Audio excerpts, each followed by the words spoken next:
খবরদার কেউ ভিডিওটি উপরে ধাক্কা দিবেন না, দেখবেন আপনার কপাল খুলে যাবে। আজকে পড়া লাগবে না, শুধু আপনি শুনবেন, কারণ আমি সই শুদ্ধ করে সূরা ইখলাস 3 বার পাঠ করব, আর আপনি শুনলেই আপনার আমল নামায় 1 খতম কোরআনের সওয়াব উঠে যাবে। তো চলুন শুরু করা যাক। তো শুরু করার আগে যদি ভিডিওটি ভালো লাগে অবশ্যই চ্যানেলটি সাবস্ক্রাইব, ভিডিওটি লাইক এবং ভিডিওটি শেয়ার করার অনুরোধ করছি।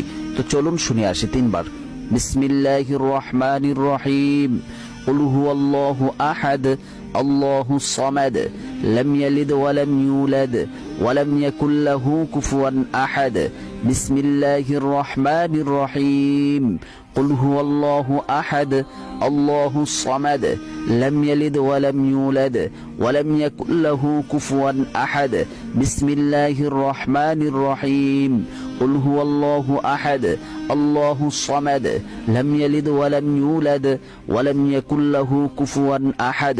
যারা শুনেছেন তাদের আমলনামায় 1 খতম কোরআনের